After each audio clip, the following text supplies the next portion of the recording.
안녕하세요. 반갑습니다. 예. 여러분들하고 앞으로 시설 개론을 강의할 송성길이라고 합니다. 일단 첫날이니까 소개를 좀 하면요.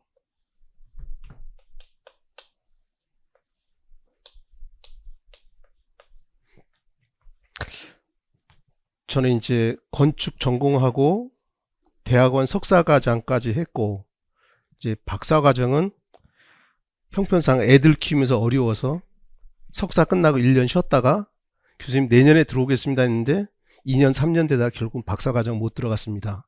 애를 셋 키우다 보니까 이제 대학교에서 강의를 했었고 시간 강의 겸임교수 좀 했어. 40대에서부터는 대학교를 포기했어요. 전임 교수 되기가 어렵더라고요. 자격을 갖춰도 그때 돈을 1억을 내야 돼요. 아시는 분 다 아실 거예요. 학교 발전기금 해가지고 그 돈 있으면 내가 애들하고 먹고 살겠다 그러고 저는 이제 학원가로 나왔습니다. 제가 강의했던 것은 건축사라는 자격증이 있어요. 건축사, 건축기사 이런 것들 그 아래에 기능사, 산악기사도 했지만 하다가 이제 건축사 협회에서 에너지 평가사 강의라는 거, 에너지 평가사라는 자격증이 또 있어요. 그 외에 이제 기술인 협회에서도 강의를 하고 하다가 이제 지금 여러분이 시험 보는 게 28회 주택관리사 그 시험을 보는데 9회 때 연락이 왔어요. 건축 강의하는데 교수님 꼭 뵙고 싶다 해서 갔더니만 이제 노량진에서 이제 주택관리사 강의를 처음 시작했어요. 그 오전 오후반 있었는데 저는 저녁이 밖에 시간이 안 돼서 저녁 강의하다가 어느 순간 되니까 이 교차수 수업을 듣는데 다 제 반을 수업 듣더라고요. 그렇게 된 이유는 제가 다 그림을 그려서 투시도 그려 설명해드려요. 그러니까 이 시설 개론을 어려워하시는 여성분들도 쉽게 이해할 수 있게끔 해드린다는 거예요.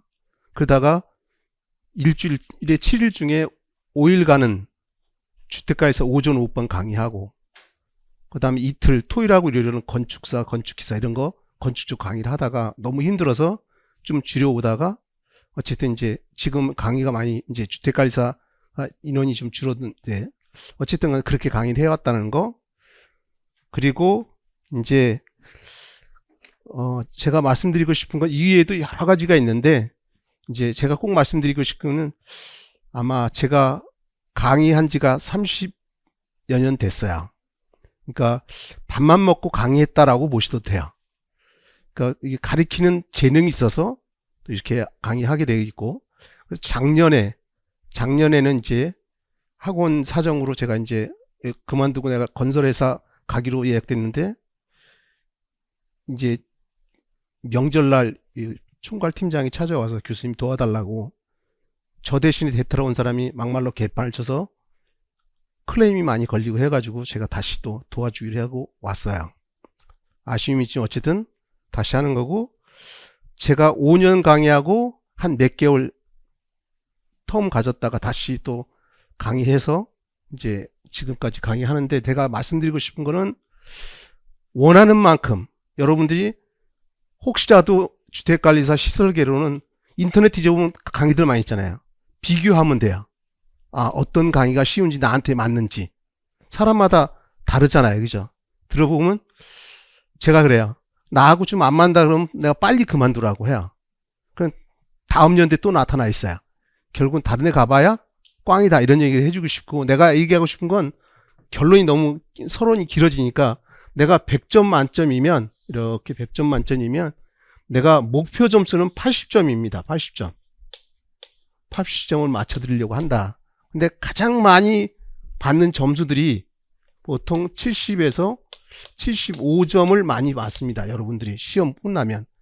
요 1년 과정으로 했을 때 가장 합격률이 높은데 근데 이제 어쨌든 간에 아무리 시험이 어렵게 나와도 여러분들이 60점 이상을 맞아야 합격이라는 열매를 얻는 거죠.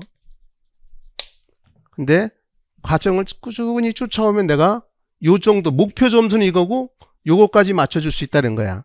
그리고 제가 원하는 건 그렇게 얘기해요. 열심히 내가 최선을 다해서 알려주는데 일단 합격을 하려면 첫째 간절함이 있어야 돼요. 내가 이거 꼭 따야 되겠다. 제 2의 인생, 내가 오늘 핸드폰도 안 갖고 들어왔는데 내가 이따 하나 읽어줄 거예요. 68세 드신 분도 합격했어요. 아직도 문자를 줍니다. 거의 매일 오다시피 고맙다고 하고, 이제 내가 그 얘기 하려면 꼭 하는 건 아니고, 나이 먹어도 관계없다. 젊은 사람은 더 잘하겠죠. 쫓아오기만 하면 돼요. 다만 내가 원하는 건 아무리 어렵게 나와도 60점 이상은 맞춰줄 수 있어요. 대신에 저랑 잘 호흡을 맞춰야 되는 거고, 내가 원하는 건 처음부터 이 점수를 맞춰드릴 수 없다. 조금씩 이렇게 영역을 넓혀가서 여러분들이 원하는 점수를 맞게 해줄 수 있다는 거예요. 그리고 이제 수업을 합격하려면 첫 번째가 간절함이라고 얘기했는데, 두 번째는 어떻게 하면 되냐면, 합격하려면 이해해야 되고, 그 다음에 반복을 해야 돼요. 공부 잘하는 방법이 이 두 가지에 다 있습니다. 이 두 가지에. 근데 이해를 못하면 방법이 없어요. 모든 시험이. 나는 이해시키려고 내가 쉽게 그냥 그림이라고 하지만 건축에서는 투시도라고 표현을 해요. 그림을 그려서 설명해 준다. 그러니까 무조건 애우라가 아니라 개중엔 그래요. 교수님 옛날에 저는 무조건 애우는 게 많아서 힘들었었는데 교수님 강의 접하게 되고 합격해서 너무 고맙다.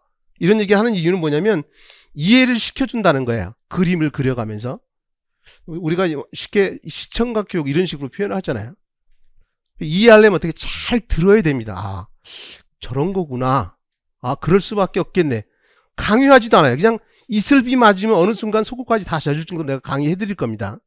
다만 이게 가다가 결석해버린다 그러면, 결석하면 동영상 강의라도 꼭 들어야 돼요. 빠져버리면 제 성향이 모르는 게 있으면 진도가 못 나갔던 성향이에요. 책상에 책이 똑바로 안 있으면 공부가 안 돼요. 집이 지저분해도 다 해놓고 하고, 그렇고 한 시간을 자도 마음이 편하고 이런 거예요. 제 성격이. 근데 제가 이제 차츰 공부하는 방법 알려드리겠지만, 이해하려면 잘 들어야 된다는 거, 그리고 중간중간에 빠지면 안 된다는 거, 지각결석. 그 다음에 이제 반복은 그런 거죠. 기본 지식이 없는데 미리 예습 이런 거 하는 거 아니에요. 복습만 하는 겁니다. 여러분들은 수업 듣는 거 동영상을 뭐 배속으로 1.5배속이든 뭐 1.4든 빠르게 보면 돼요. 굳이 막 밑줄 치고 별표 치고 내가 하라는 것만 하면 되지, 따로 예습 안 하고 반복해서 보면 된다. 이 반복이 수업 강의 다시 듣는 것도 있지만 책을 한번 읽어보는 것도 있어요. 내가 그래요. 지금은 입문서 과정이지만 기본서가 있는데 600페이지가 좀 넘어가요. 근데 기본서를 최소한 한 번 정도는 정독을 해서 읽어봐야 돼요.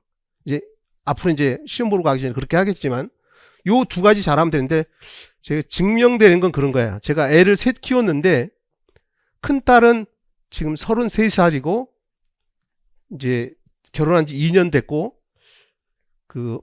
내가 뭐 알려주면 아빠 제가 알아서 할게요. 그래서 겨우 대학 갔어요. 대학 졸업하고 그리고 결혼해서 살고, 이제 둘째 딸은 지 애비 닮아서 고집이 세요. 시키는 대로 해 대신. 그래서 교대가 졸업하고 지금 8년차 초등학교 교사하고 있고, 지금 휴직계 내서 치고 이제 2학기서부터 이제 출근할 겁니다.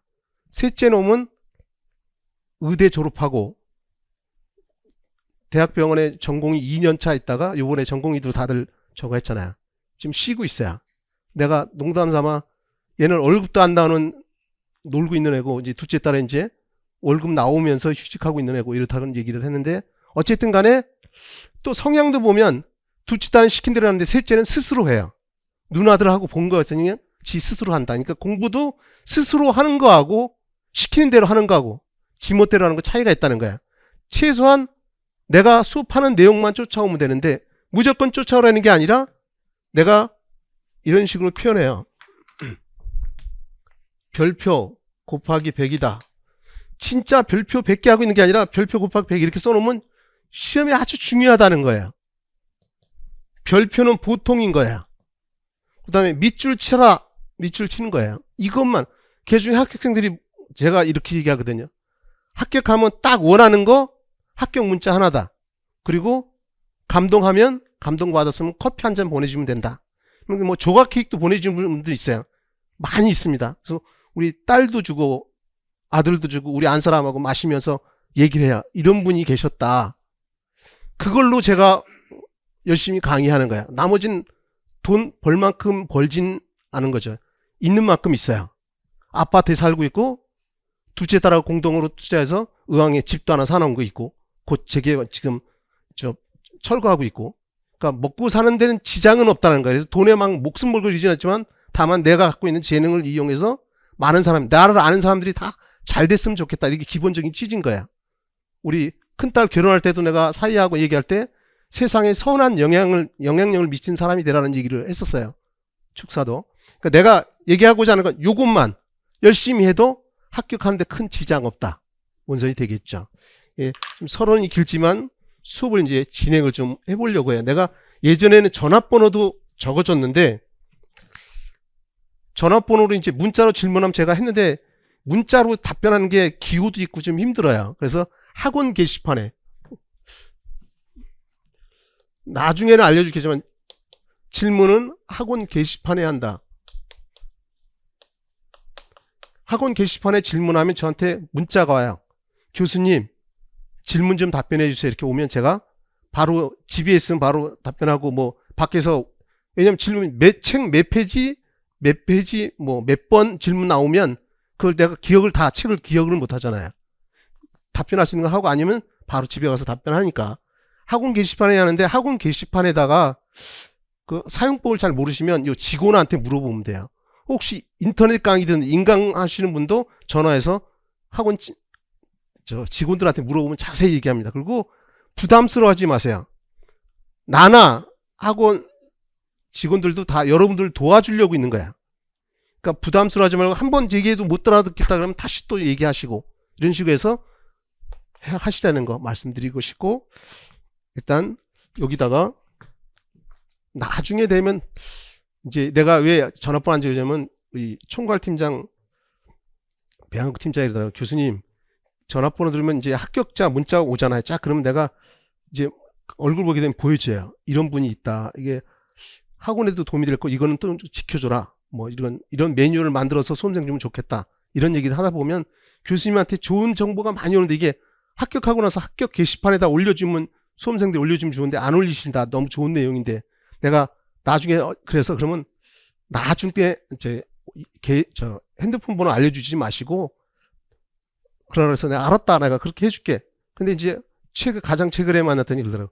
나중에 교수님 늦게 핸드폰 번호는 알려주세요라고 해서 이제 나중에 기회 되면 알려줄 거다. 아까도 얘기했지만 정말 합격하시면 합격 문자 꼭 주시고, 그리고 고마운 커피 한 잔 보내주시면 내가 즐겁게 마시겠다. 요 정도입니다. 이제 주택관리사, 이 주택관리사 시험을 합격하려고 여러분들이 오신 거고, 이 주택관리에서 제가 감당하는 과목이 시설개론이라는 과목이에요.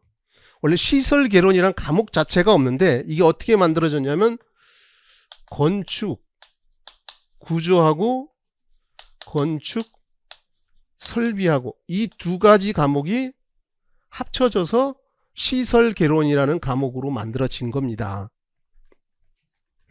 그런데 이 건축구조를 좀 쉽게 좀 이따 얘기하겠지만, 건축구조를 우리 인체로 말하면 뼈다귀와 같은 것들을 우리가 건축구조라고 얘기합니다. 그러면 건축설비는 뭐냐? 우리 몸으로 말하면 신경계통, 혈관들 뭐 이런 것들. 내가 왼손 들어 왼손 들잖아요. 그죠? 오른손 들어 들고, 그죠? 이런 신경계통들이 건축설비라는 거야. 이 두 가지. 근데 이 건축구조는 11개 장으로 구성되어 있어요. 이 기본서에 보면 여기도 나오지만 11개 장으로 구성되어 있는데, 이 중에서 중요한 게 뭐냐면 철근 콘크리트 구조라는 게 중요합니다. 이게 중요한 이유가 뭐냐? 현재 제일 많이 쓰고 있는 구조예요. 그리고 특징도 많아요. 그러면 여러분들은 답을 찾아야 되지만 출제위원들은 문제를 만들잖아요. 근데 똑같은 문제 못 내잖아요. 그러니까 특징이 많은 게 많이 나올 수밖에 없다는 거죠. 그래서 그러면 이것만 드립다 하면 되냐? 시험이라는 게 그렇잖아요. 골고루 나와요. 다 파트별로. 그 중에서 이게 많이 나온다는 거예요.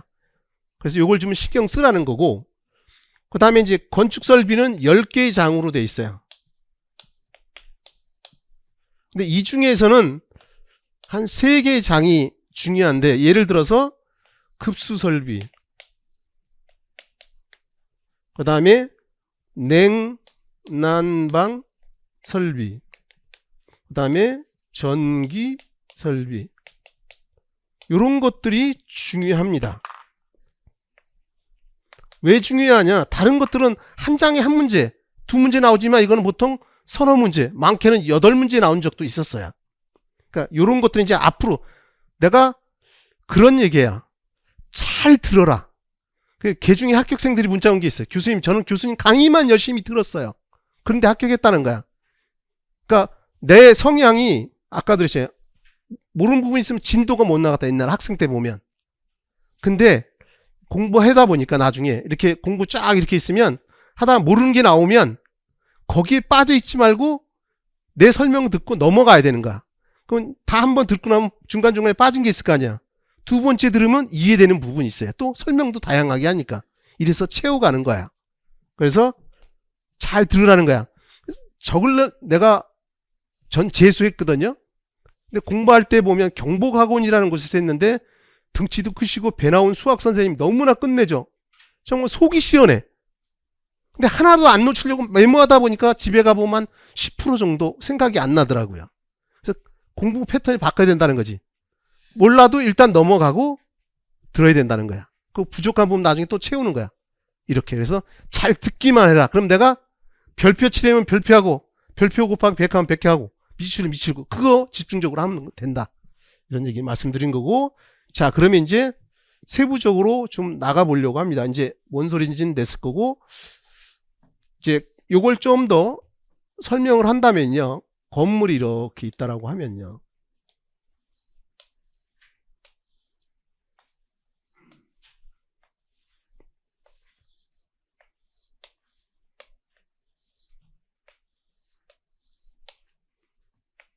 여기가 집안선이 있고요. 땅속에 이제 기초도 이렇게 있어요. 기초라는 게 있고요. 더 마저 그리면 여기가 1층이고 여기가 2층입니다. 그러면 이게 기초라는 거고 이제 배우겠지만 여기 계단도 이렇게 있죠. 그 다음에 각층 콘크리트 바닥판이 또 이렇게 있어요. 그 다음에 기둥이라는 것도 있고요. 이제 하나씩 적어보겠지만 이제 여기 지붕이라는 것도 있고요. 기둥과 기둥을 잡아주는 보라는 것도 있습니다. 자, 일단 여기다 한번 적어볼게요. 이게 지붕이라는 거죠. 지붕. 들어봤을까요? 비, 눈, 바람을 차단할 수 있는 거죠. 그 다음에 이 수직으로 된 부재를 기둥이라고 합니다. 기둥. 그럼 이 수직으로 된 기둥과 기둥을 잡아주는 요거를 갖다가 수평 부재를 보라고 얘기를 하고요. 요 1층 바닥판, 2층 바닥판. 여기가 지금 6층인데 6층 콘크리트 바닥판 있잖아요. 요거를 갖다가 바닥판이라고 얘기를 해요. 2층 바닥판, 1층 바닥판 이런 표현을 쓰겠죠. 요거는 계단이죠.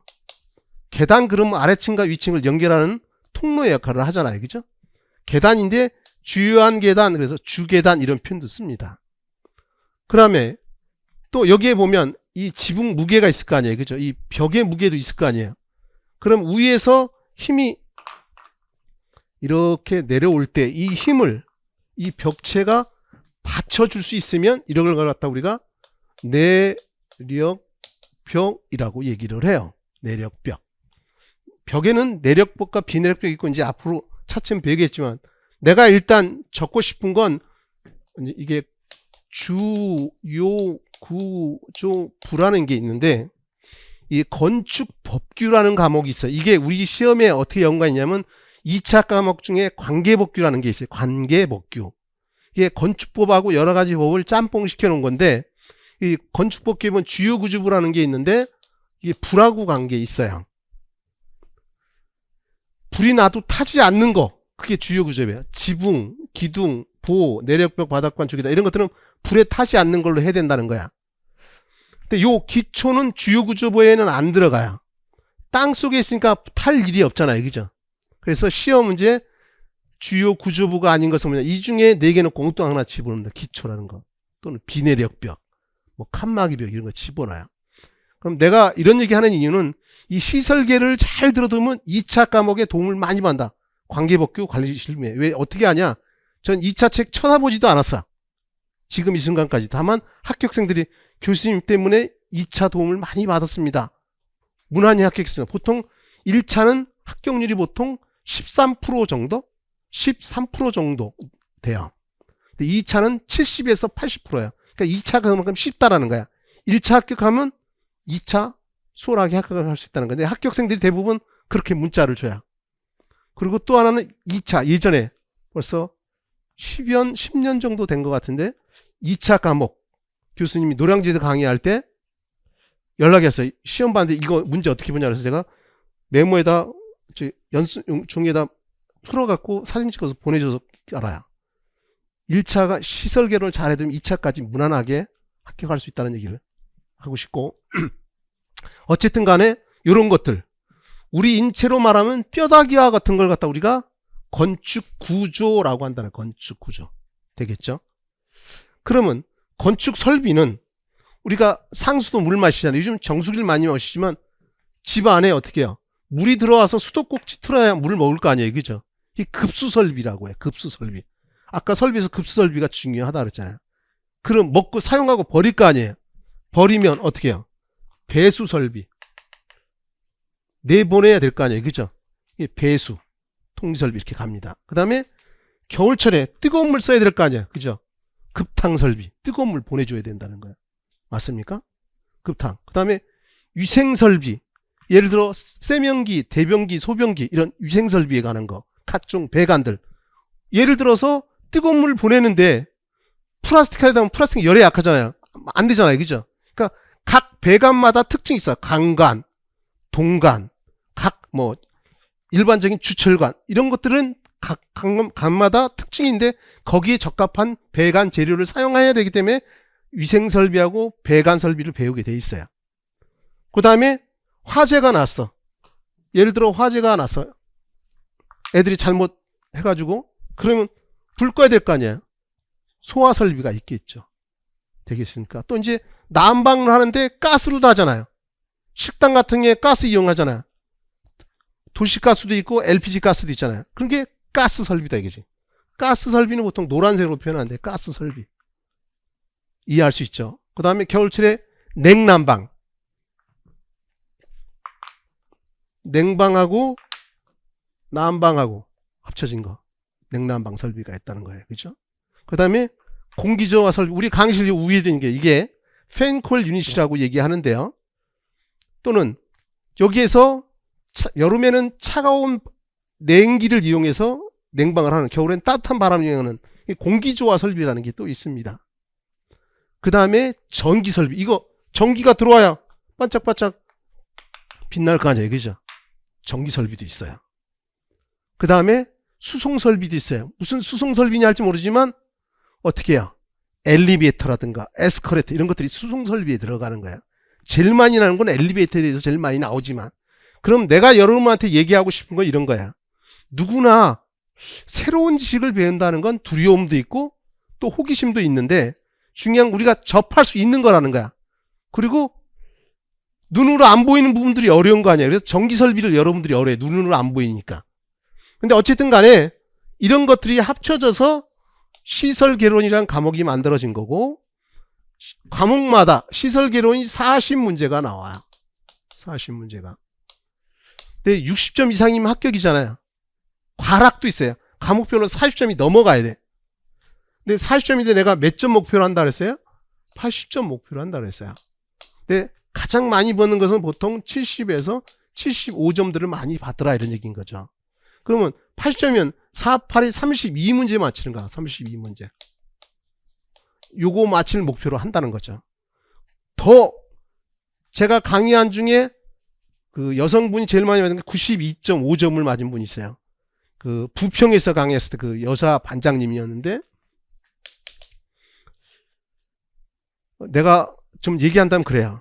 하다못해 이제 뭐 식사할 기회가 있어요. 교수님이 수험생들이 꼭 한번 식사 대접하고 싶다 그래서, 그러면 강의 끝나고 그 옆 건물에 이제 일종의 그 한식 뷔페 같은 곳인데 식사하다가 건물이 높았는데 아래 건물 보면서 옥상에 이렇게 건물을 옥상이 이렇게 있다 그러면 여기에 배관이 이렇게 올라와서 이렇게 꺾여 있어요. 이게 요 부분이 신정 통기관인데 그 식사하다가 그러더라고. 교수님 저거 신정 통기관이죠? 그러는 거야. 그림으로 봤고 그림이 설명 들었으니까 자연스럽게 습득되게 해드린다는 거야. 중요한 건 지각 결석 안 하고 수업 시간 열심히 듣고 이러면 원하는 점수 맞춰드릴 수 있다는 얘기를 하고 싶은 거야. 요 정도라는 거 이제 수업을 들어가 보려고 합니다.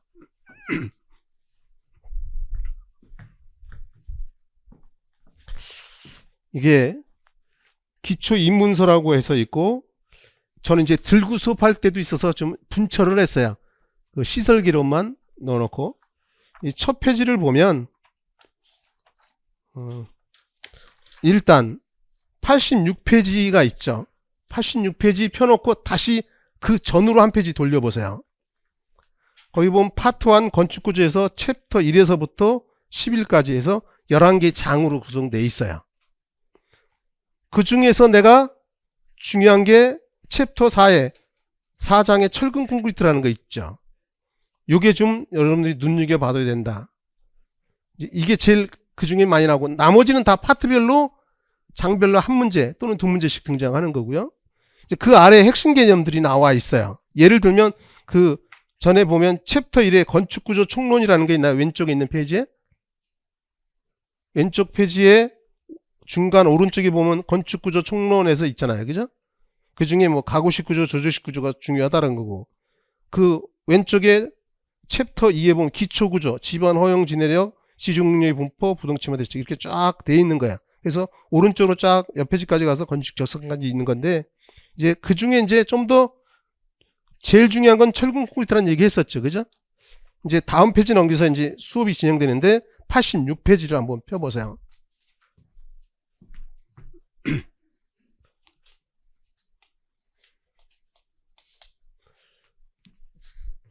여기 보면 챕터 1로 되어 있는데 건축 구조 총론 이렇게 되어 있죠. 타이틀이. 내가 원래 군대에서 차트병도 했었어요. 일병 때까지 병기기 하다가 상병서부터 서무계를 했었는데 5군단 포병에서 원래 글씨를 잘 써요. 여기 아까 이름 쓸 때 보면 펜글씨도 잘 쓰고 군대에서 차트병에서 글씨도 많이 썼는데 학원에서 강의하다 보면 대학교에서는 이러지 않았는데 학원에서는 짧은 시간에 많은 걸 해주려면 흘겨 쓸 수밖에 없어요. 말의 속도와 맞춰서. 그래서 처음엔 잘 글씨체가 못 알아봐도 좀 듣다 보면 말하고 같이 들으면 자연적으로 습득될 수 있어요. 예전에 그래요. 교수님 글씨 좀 잘 써요. 정자로 쓰면 반밖에 못 가르쳐준다 내가. 이런 얘기도 했는데 나하고 맞춰와야 돼. 자꾸. 튀려고 하지 말고 도저히 안 되겠다 그러면 그때 질문하시면 되고 전 언제든지 질문하는 걸 원하는 거고 어쨌든 이런 거다. 건축구조 총론은 이 총론이라는 게 전체적인 이론 이런 거야. 전체를 갖다 지모는 이론이다 이렇게 보시면 되는데 이 건축 총론은 기본서에 나오기 전에 보통 한 문제나 두 문제가 시험 문제 나와요. 40문제 중에서 건축구조는 20문제인데 그 중에 한두 문제 나온다. 그 중에서 01번에 용어의 정의라는 게 나와요.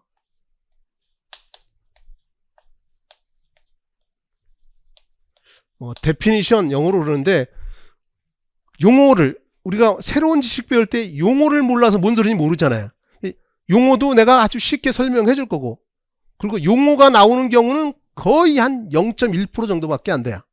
다만 수시로 쓰니까 자연적으로 암기가 될 거 자연적으로 되는 거고 거기 보면 용어의 정리에서 가로 1번에 건축물 얘기가 나와요. 우리가 그런 얘기 많이 하잖아요. 건축물. 야, 저 건축물 멋지다. 근데 건축법규에 건축물에 대해서 정의가 나와 있어요. 건축법규에서는 시험도 나옵니다. 건축기사 시험 이런 곳에. 근데 내가 원하는 건 그래요. 건축물이 뭐라는 정도는 알고 있어야지. 아파트 관리소장님으로 제일 많이 취업이 돼요. 빌딩도 가지만 큰 빌딩도 가고 하지만 중요한 거는 그런 거예요. 내가 이 과정이 다 끝나고 나면 보통 건축을 전공하는 대학생 4학년 동안 배우는 걸 거의 다 배운다라고 보시면 돼요. 아주 세세한 건 몰라도. 그래서 대화를 해도 밀리지 않을 정도로 그 정도로 실력으로 내가 키워드린다. 이 과정을 다 듣고 나면. 그러면 건축물을 거기 보자고요. 지문에 보면 건축물이란 토지에 정착하는 공작물 중 땅에 정착이 돼 있어야 돼. 여러분들 카라반이라고 아시죠? 여행 갈 때 다니는 차, 그죠? 그 움직이잖아. 이건 건축물이 아니라는 거야. 고정돼 있어야만이 건축물이 되는 거야. 토지에 정착, 그죠? 그 다음에 지붕과 기둥 또는 벽이 있는 것과, 여기다 표현해 볼게요. 지붕이 이렇게 있고요. 기둥이 이렇게 있어요.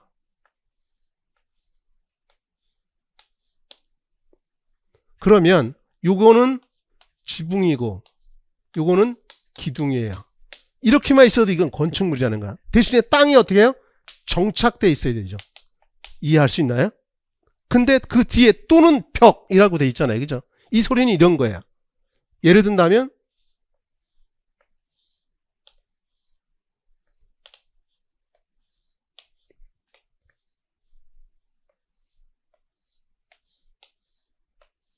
이게 벽이에요. 이건 지붕이고 이거는 벽이다 이거죠. 이렇게 있어도 건축물이다 이런 얘기인 거야. 이해할 수 있겠죠. 하다못해 주유소에 보면요. 주유소에 보면 이렇게 해서 또는 플랫폼도 기차역이든 뭐든 기차역이라고 해봅시다. 플랫폼 여기 튀어나와 있잖아요. 지붕하고 기둥밖에 없어. 이것도 건축물이다 이런 얘기인 거야. 이해할 수 있겠죠. 지붕 기둥 또는 지붕 벽 여기 건축물이다 이거지. 토지에 대신에 뭐 해라? 정착돼 있어야 된다. 그 다음에 그러면 첫째 줄 처음부터 끝까지 한번 보자고요.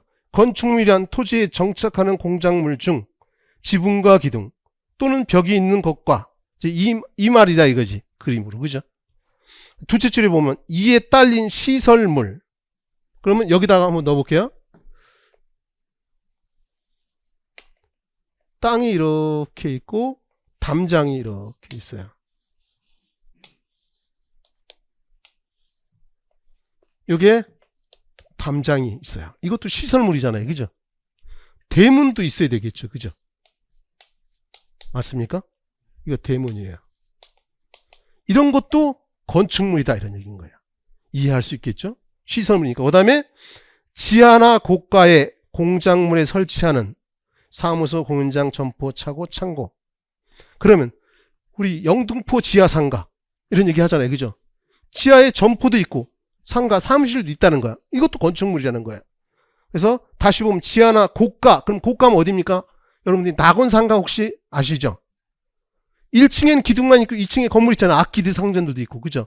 1층엔 기둥만 있고 밑에 차가 왔다 갔다 해요. 2층부터 건물 있잖아요. 그죠? 그걸 좀 피로티 구조물이라고 나중에 하겠지만 중요한 거는 거기에 고가라는 뜻이 바로 그 얘기다. 고가의 공작물 설치하는 사무소, 공연장, 점포, 차고, 창고. 그죠? 그 다음에 그 밖에 대통령령으로 정하는 거. 여기까지는 알 필요는 없어요. 여러분들은. 어쨌든 간에 이게 건축물이다 이거지. 제가 그런 얘기 했어요.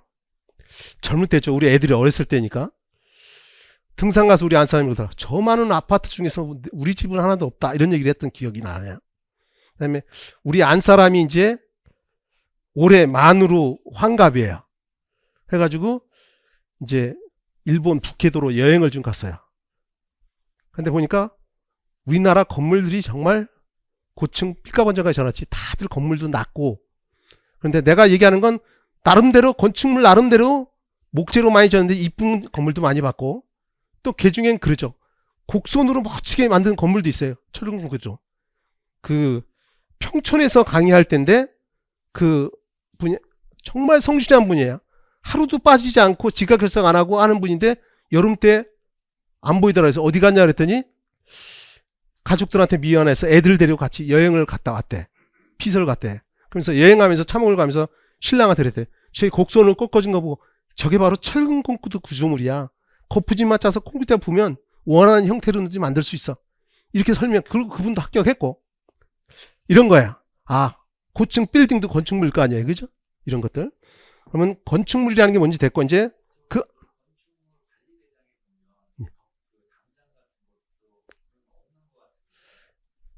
이건 시설물이잖아요. 시설물. 건축물에 부속된 시설물을 그것도 우리는 건축물이라고 한다는 거예요. 예, 예. 그렇죠. 그 다음에 가로 2번에 건축구조 얘기가 나와요.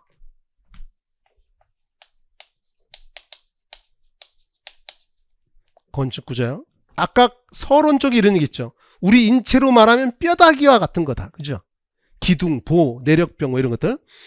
동그라미 1번 지문에 보면요. 동그라미 1번 지문이요. 건축구조란 여러가지 재료를 사용하여 건물이나 구조물 따위를 세우거나 만드는 것을 말한다. 여러가지 재료는 철근 콘크리트 될 수 있고 나무도 될 수 있고요. 그죠? 조적조도 될 수 있고 이렇습니다. 이제 배우겠지만 앞으로. 동그라미 2번 지문에 보게 되면요. 건축물을 구성하는 건축물 자체와 적재물의 무게, 지진이나 풍압력 등과 같은 외부로부터의 힘에 대한 저항을 주목적으로 설치되는 것으로 기둥, 보, 벽 등 건축물의 뼈대를 말한다. 쉽게 말하면 인체로 하는 뼈다귀와 같은 거다 이거죠. 그 아래 그림이 있어요.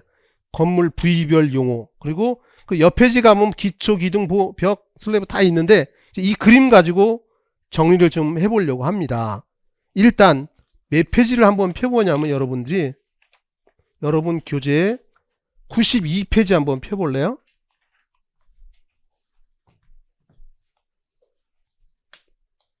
(92페이지) 중간에 보면 기초의 분류라는 게 있어요. 거기 보면 기초판 형식, 그 아래 보면 지정식 크게 두 가지로 나누죠. 맞아요? 92페이지입니다. 근데 기초판 형식에 보면 오른쪽에 보면 독립기초, 복합기초, 연속기초, 온통기초 이렇게 나누고요.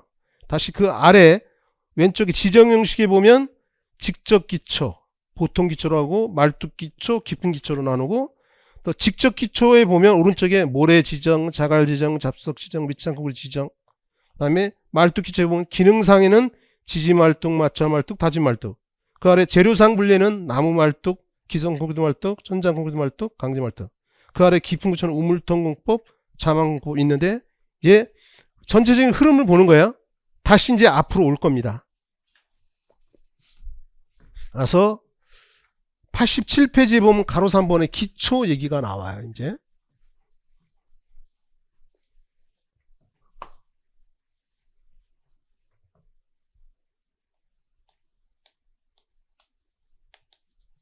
기초 지문을 좀 보려고 합니다. 지금 87페이지 맨 위에요.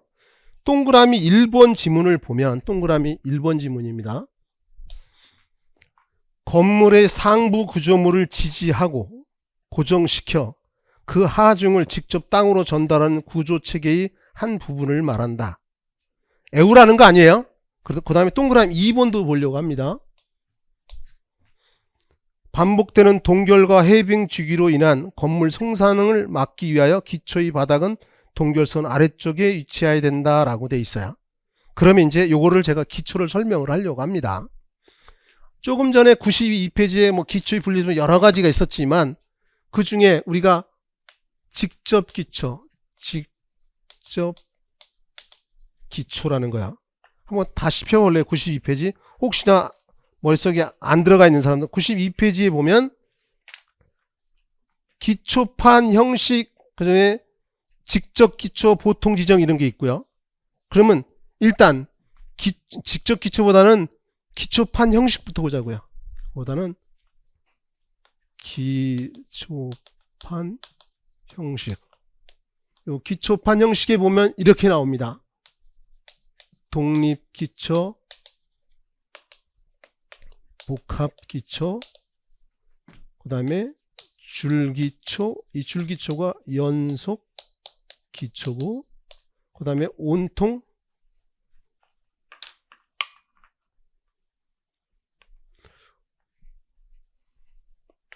온통기초 이렇게 있어요. 이거 가지고서 기초하고 지정을 다 설명을 하려고 합니다. 먼저 독립기초는요, 이게 수직 부재가 기둥이라는 건데, 수직으로 이렇게는 기둥 밑에 보면 기초판이라는 게 있어요. 이렇게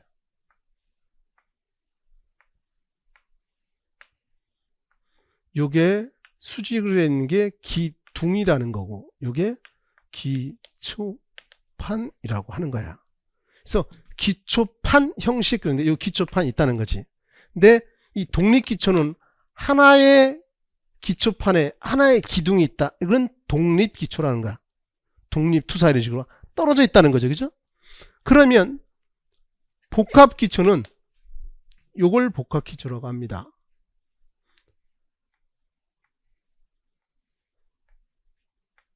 기둥이 있고요.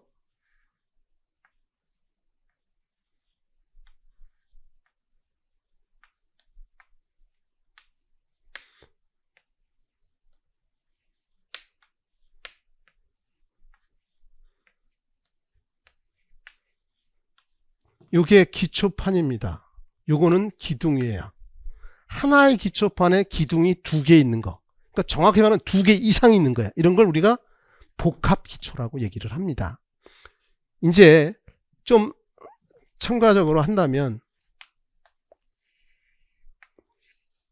여기에 기초를 만들려고 그래. 그러면 여기를 갖다가 여기를 이렇게 잘라서 내려다 보면 기둥이 이렇게 잘릴 거고요. 그 다음에 기초판이 이렇게 있을 거예요. 이런 식으로요. 그럼 이렇게 일정한 간격으로 이렇게 넣어갈 거야. 근데 여기는 기둥은 들어가는데 이 공간이 좁아서 넣기가 애매해. 그러면 이걸 기초판을 하나로 이렇게 쳐버린다는 거야. 하나의 기초판에 기둥이 2개 있는 거. 이런 식으로. 이게 복합기초다 이거야. 그리고 나중에 또 얘기하겠지만 일단 이런 게 복합기초다. 그 다음에 줄기초는 이런 겁니다. 우리가 평면도 그러면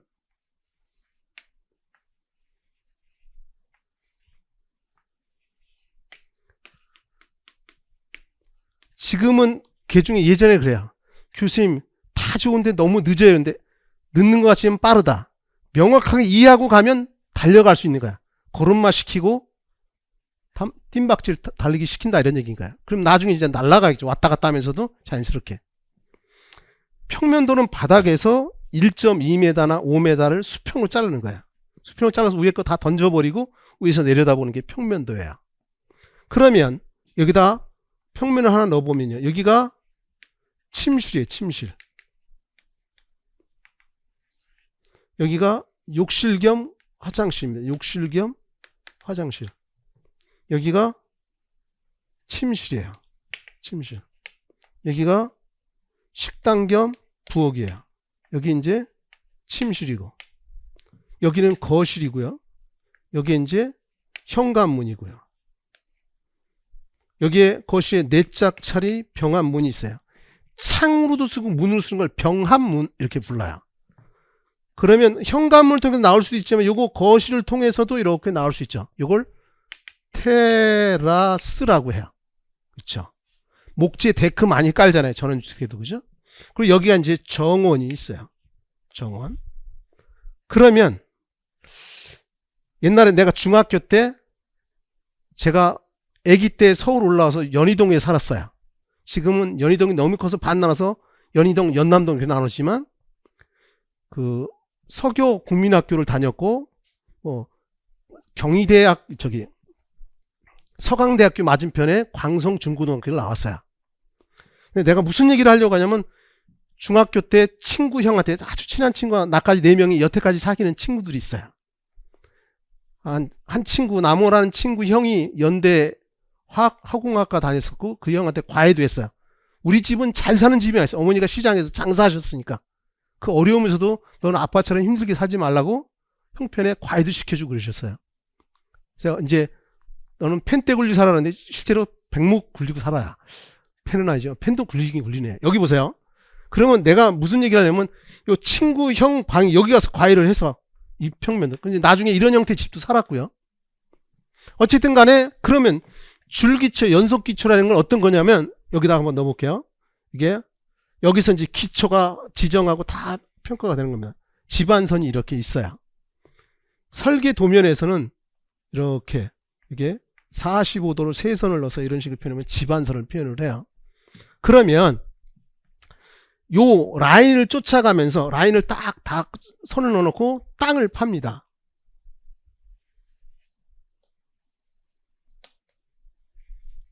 요 땅을 파낸다 이런 얘기인 거예요. 요 땅을 파내면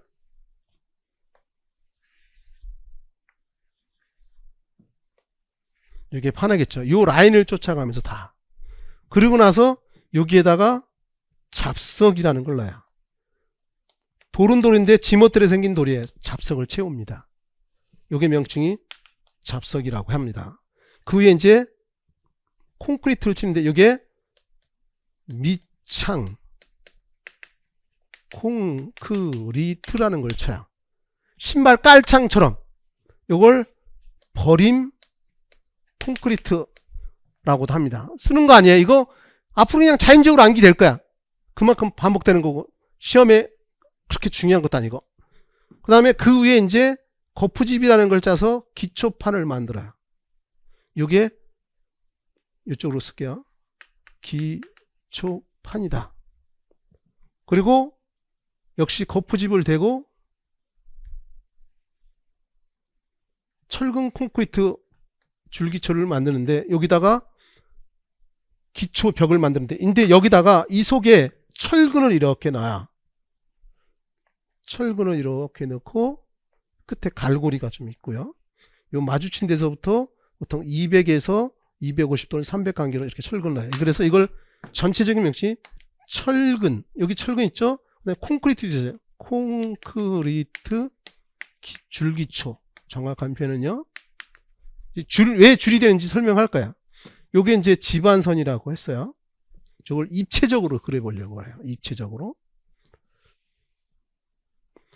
실제로는 이렇게 되지만 현장에서 도면, 설계 도면에서 이렇게 수직으로 끊어서 표현을 합니다.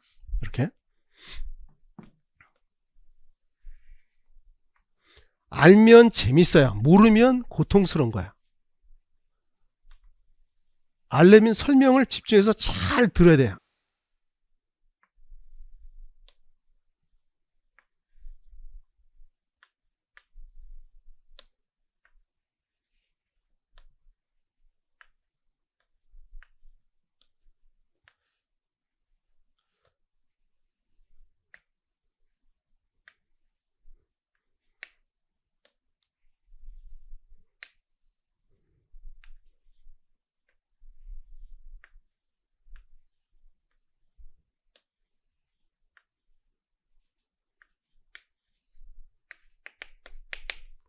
요 라인을 쫓아가면서 다 연결되어 있어요. 줄로 연결시키듯이. 그래서 줄기초, 연속되어 있다 해서 연속기초라고 얘기를 하는 거예요.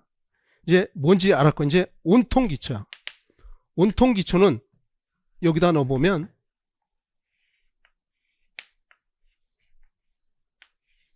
모든 스포츠도 알면, 규정을 알면 재밌어요. 우리 셋째가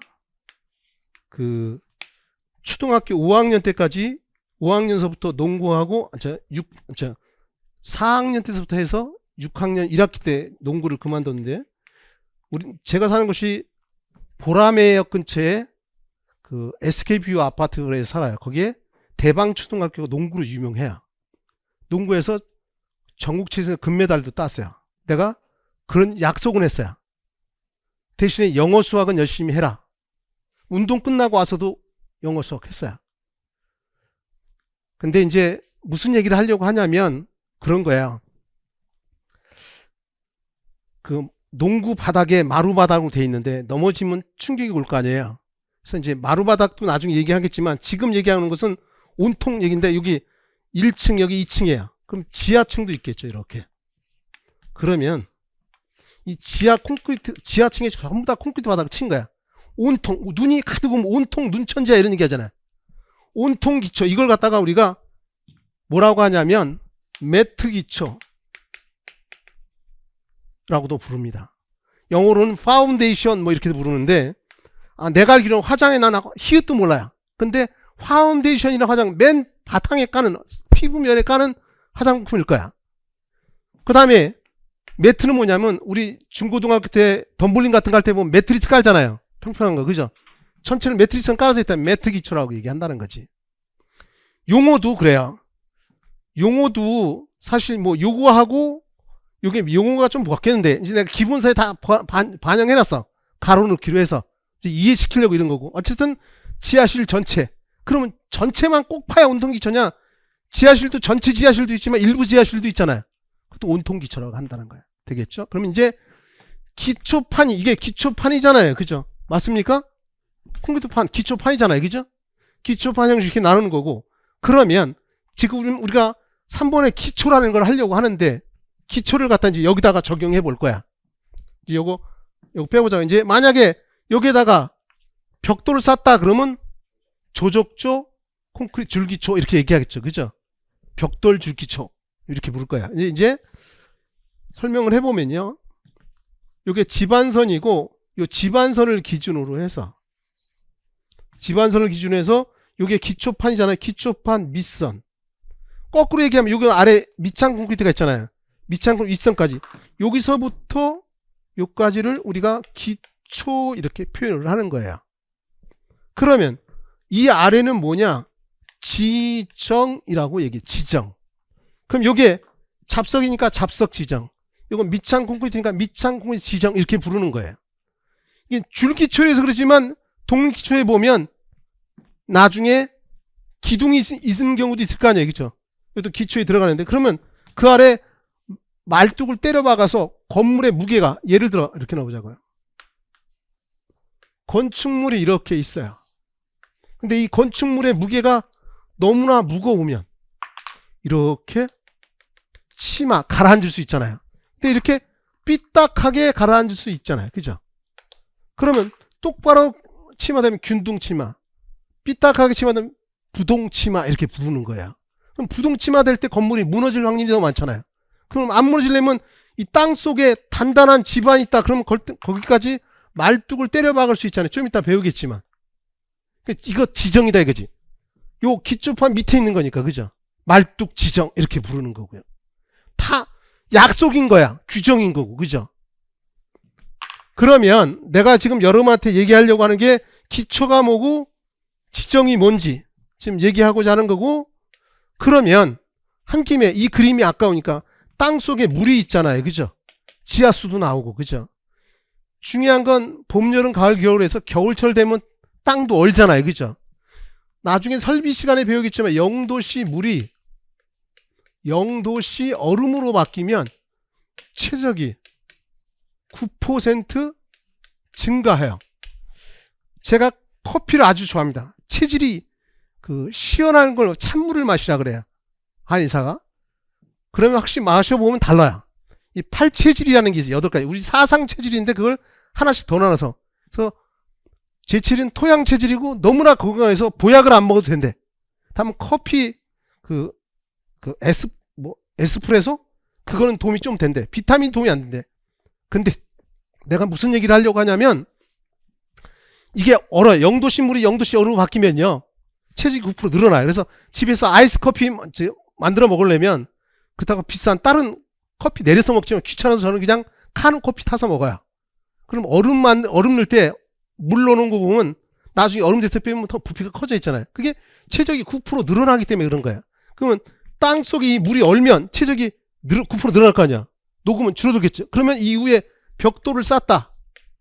이 벽돌에 균열이 생긴다 이런 얘기인 거야. 그래서 땅이 어는 선을 갖다가 동결선이라고 하는 거야. 동결선. 어는 선이다 이거지. 그러면 여기서부터 여기까지 겨울철에 땅이 어는 깊이 이걸 동결심도라고 해. 심도. 그러면 예를 들어서 북부지방은 120cm 정도까지 동결선 요 기초판 아래선까지가 120cm 돼야 된다는 거야. 중부지방은 90cm, 남부지방은 60cm. 아주 오래전에 이게 시험에 등장을 했었어. 지금 그 이후로 한 번도 안 나오고 있지만 좀 더 현실적으로 얘기하면 서울 같은 경우에는 동결심도가 1200 얼마니까 120cm는 넘어가야 돼. 요까지가. 다만 북부냐 중부냐 남부 이렇게 나오면 여기에 맞춰서 해야 되겠지만 이런 거다. 그러면 요까지가 기초고 그 아래는 뭐다? 지정이다 이런 얘기인 거야. 그러면 이 그림이 아까우니까 이 독립기초도 한번 잘라보려고 해요. 그럼 더 그려보면 이 기초판이잖아요. 기초판에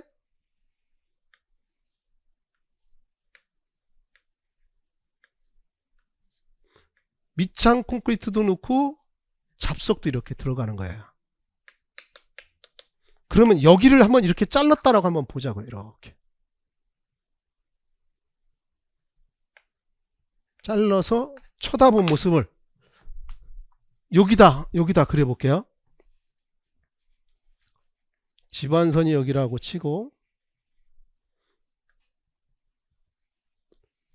기둥이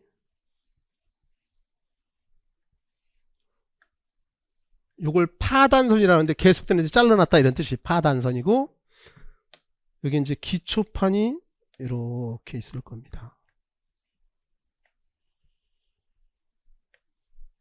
요 기초판 잘린 거잖아요. 요 기초판이, 그죠?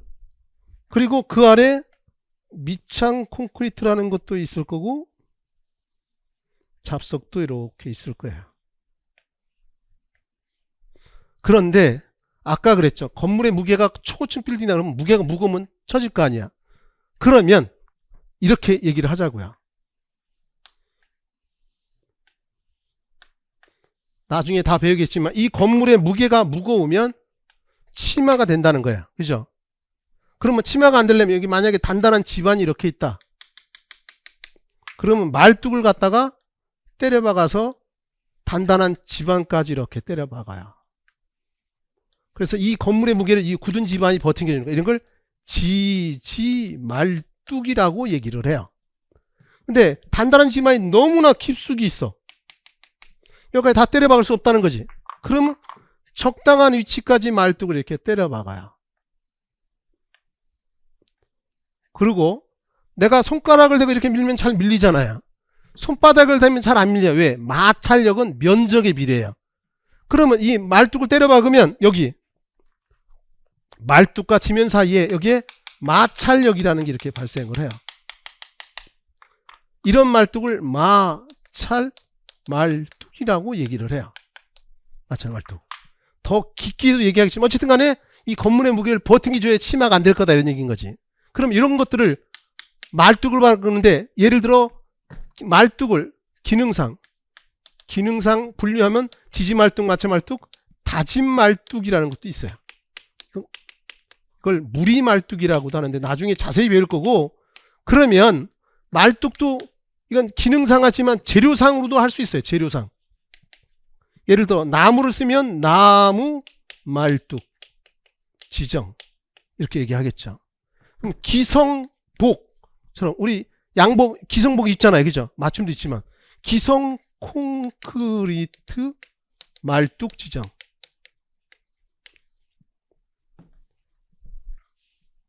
그 다음에 제자리 콘크리트 말뚝 지정. 이게 현장 말뚝이라고 하는 거고, 그 다음에 강제 말뚝, 쇠로 만든 말뚝도 있어요. 그럼 내가 얘기하는 거는 기능상, 재료상 이렇게 분류하는데 건물의 무게가 무거워. 그럼 여기다 말뚝을 박아줘야 된다 이런 얘기인 거예요. 말뚝. 이렇게. 이 말뚝은 나무가 될 수도 있고 기성 콘크리트가 될 수도 있고 강제가 될 수도 있고 이렇게요.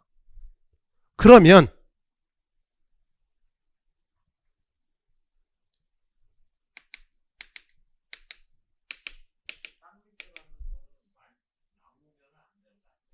나무도 됩니다. 네. 자, 그러면 내가 지금 얘기하는 게 기초판 밑선을 기준으로 그 위에는 기초, 아래는 지정이라고 그랬잖아요. 그러면 요 기초판이잖아요. 이건 말뚝. 요거는 기초판. 그죠? 밑창 콘크리트 잡석이잖아요. 그죠? 요 기초판 밑선을 기준으로 해서 여기서부터 여기까지는 뭐다? 기초다 이거지. 여기서부터 여기까지는 뭐다? 지정이다 이거지. 그러면 밑창 콘크리트 지정, 잡석 지정, 말뚝 지정 이렇게 부른다는 얘기인 거예요. 그죠?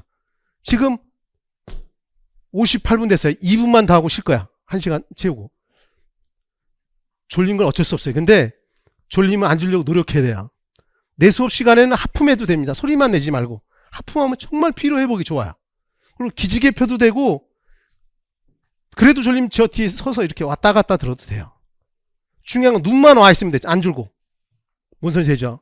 목적은 합격이 목적인 거야. 자, 보자고요. 가만히 있으면 졸리니까 자꾸 움직이라는 거야. 움직이고.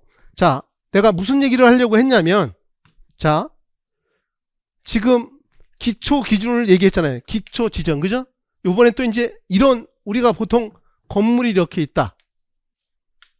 그럼 우리가 일반적으로 집안선을 기준으로 위로 상부 구조, 요 아래쪽으로는 하부 구조, 이런 표현을 써요.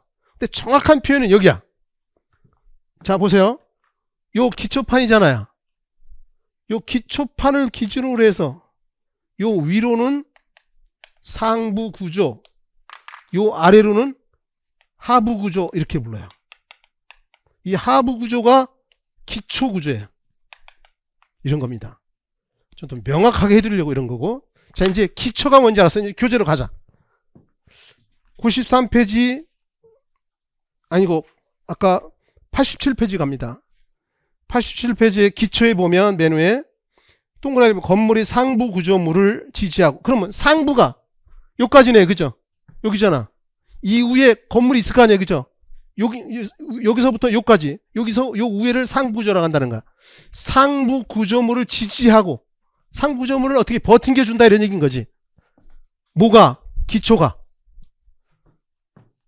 그 하중을 직접 땅으로 전달하는 구조체의 한 부분을 말한다. 그다음 이번에 반복되는 동결과 해빙. 땅이 얼었다 녹았다 할까, 땅콩에 물이, 그죠?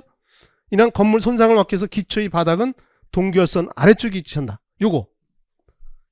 동결선이 땅이 어는 선이잖아요, 그죠? 그러면 기초는 동결선 아래쪽으로 가야지, 위로 가면 균열이 생긴다, 이거지. 이해할 수 있겠죠? 그러면 좀 쉬었다가 다시 하도록 하겠습니다.